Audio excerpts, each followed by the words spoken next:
بسم اللہ الرحمن الرحیم۔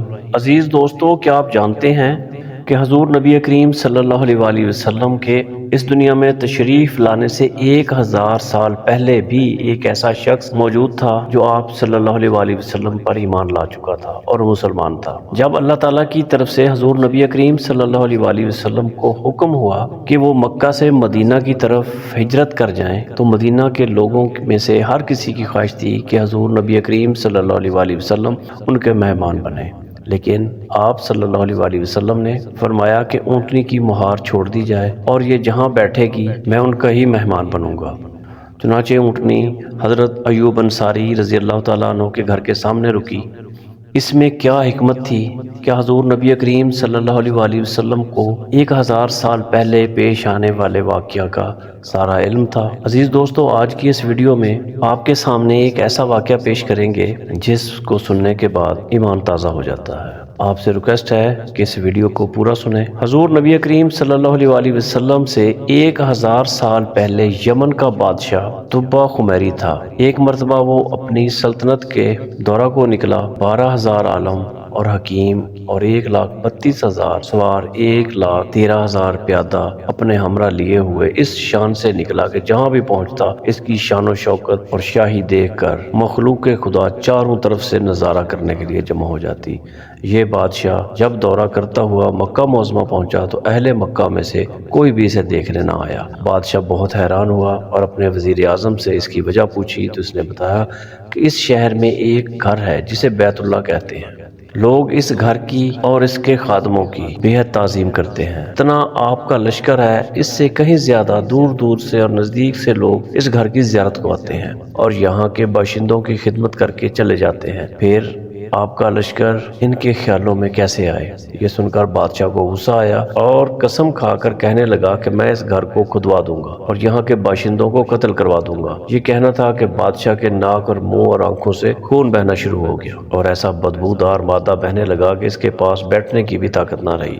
اس مرض کا علاج کیا گیا مگر افاقہ نہ ہوا۔ شام کے وقت شاہی علماء میں سے ایک عالم تشریف لائے، نبض دیکھ کر فرمایا کہ مرض آسمانی ہے اور علاج زمینی ہو رہا ہے۔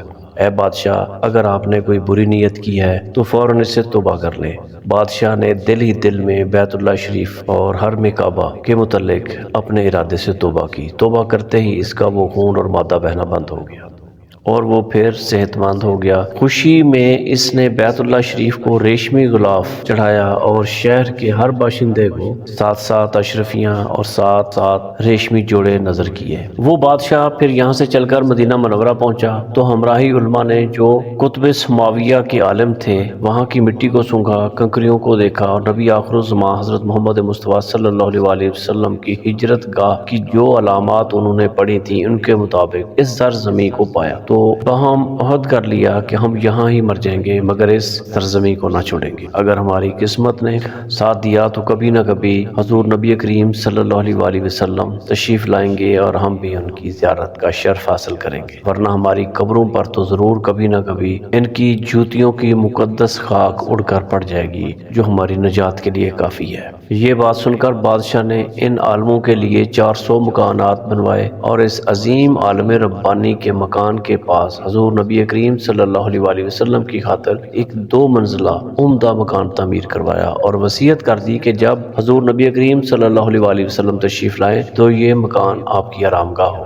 اور ان 400 علماء کی کافی مالی امداد بھی کی اور کہا کہ تم ہمیشہ یہیں رہو، اور پھر اس بڑے عالم ربانی کو ایک خط لکھ کر دیا اور کہا کہ یہ میرا خط حضور نبی کریم صلی اللہ علیہ وآلہ وسلم کی خدمت اقدس میں پیش کر دینا، اور اگر زندگی بھر تمہیں حضور نبی کریم صلی اللہ علیہ وآلہ وسلم کی زیارت کا موقع نہ ملے تو اپنی اولاد کو وصیت کر دینا کہ نسلاً بعد نسلاً میرا یہ خط محفوظ رکھیں حتیٰ کہ سرکار دو عالم حضور نبی کریم صلی اللہ علیہ وآلہ وسلم کی خدمت اقدس میں پیش کیا جائے۔ یہ کہہ کر بادشاہ وہاں سے چل دیا۔ وہ خط حضور نبی کریم صلی اللہ علیہ وآلہ وسلم کی خدمت اقدس میں 1000 سال بعد پیش ہوا۔ کیسے پیش ہوا اور خط میں کیا لکھا تھا اور حضور نبی کریم صلی اللہ علیہ وآلہ وسلم کی شان دیکھیے۔ خط میں لکھا تھا، کم ترین مخلوق تبع اول خمیری کی طرف سے شفیع المذنبین سید المرسلین محمد رسول اللہ صلی اللہ علیہ وآلہ وسلم ما بعد۔ اے اللہ کے حبیب، میں آپ پر ایمان لاتا ہوں اور جو کتاب آپ پر نازل ہوگی اس پر بھی ایمان لاتا ہوں، اور میں آپ کے دین پر ہوں، بس اگر مجھے آپ کی زیارت کا موقع مل گیا تو بہت اچھا، اور اگر میں آپ کی زیارت نہ کر سکا تو میری شفاعت فرمانا اور قیامت کے روز مجھے فراموش نہ کرنا۔ میں آپ کی پہلی امت میں سے ہوں اور آپ کے ساتھ آپ کی آمد سے پہلے ہی بیعت کرتا ہوں۔ میں گواہی دیتا ہوں کہ اللہ ایک ہے اور آپ اس کے سچے رسول اور نبی ہیں۔ شاہ یمن کا یہ خط نسلاً بعد نسلاً ان 400 علماء کے اندر حرز جان کی حیثیت سے محفوظ چلا آیا، یہاں تک کہ 1000 سال کا عرصہ گزر گیا۔ ان علماء کی اولاد اس کثرت سے بڑھی کہ مدینہ کی آبادی میں کئی گنا اضافہ ہو گیا، اور یہ خط دست بدست ماوسیت اس کے بڑے عالم ربانی کی اولاد میں سے حضرت ایوب انصاری رضی اللہ تعالیٰ عنہ کے پاس پہنچا، اور آپ نے وہ خط اپنے غلام خاص ابو لیلہ کی تحویل میں رکھا۔ اور جب حضور نبی کریم صلی اللہ علیہ وسلم نے مدینہ ہجرت فرمائی اور مدینہ کی الوداعی گھاٹی مسنیات کی گھاٹیوں میں سے آپ کی اونٹنی نمودار ہوئی، اور مدینہ کے خوش نصیب لوگ محبوب صلی اللہ علیہ وسلم کا استقبال کرنے کے لیے جوک در جوک آ رہے تھے، اور کوئی اپنے مکانوں کو سجا رہا تھا، کوئی گلیوں کو اور کوئی سڑکوں کو صاف کر رہا تھا، اور کوئی دعوت کا انتظام کر رہا تھا، اور سب یہی اصرار کر رہے تھے کہ حضور نبی کریم صلی اللہ علیہ وسلم میرے گھر تشریف لائے۔ حضور نبی کریم صلی اللہ علیہ وسلم نے فرمایا کہ میری اونٹنی کی نکیل چھوڑ دو، جس گھر میں ٹھہرے گی بیٹھ جائے گی وہیں میری قیامگاہ ہو۔ چنانچہ جو 2 منزلہ مقام شاہ یمن نے حضور نبی کریم صلی اللہ علیہ وسلم کی خاطر بنوایا تھا، وہ اس وقت حضرت ابو ایوب انصاری رضی اللہ تعالیٰ عنہ کی تحویل میں تھا۔ اسی میں حضور نبی کریم صلی اللہ علیہ وسلم کی اونٹنی جا کر ٹھہر گئی۔ لوگوں نے ابو لیلہ کو بھیجا کہ جاؤ حضور نبی کریم صلی اللہ علیہ وسلم کو شاہ یمن تبا خمیری کا خط دے آؤ، اور جب ابو لیلہ حاضر ہوا تو حضور نبی کریم صلی اللہ علیہ وسلم نے دیکھتے ہی فرمایا تو ابو لیلہ ہے؟ یہ سن کر ابو لیلہ حیران رہ گیا۔ حضور نبی کریم صلی اللہ علیہ وسلم نے فرمایا کہ میں محمد رسول اللہ صلی اللہ علیہ وسلم ہوں، چاہے یمن کا جو خط تمہارے پاس ہے لاؤ، وہ مجھے دے دو۔ چنانچہ ابو لیلہ نے وہ خط حضور نبی کریم صلی اللہ علیہ وسلم کے دست اقدس میں رکھ دیا۔ حضور نبی کریم صلی اللہ علیہ وسلم نے خط پڑھ کر فرمایا صالح بھائی تبا کو آفرین اور شاباش ہے۔ سبحان اللہ۔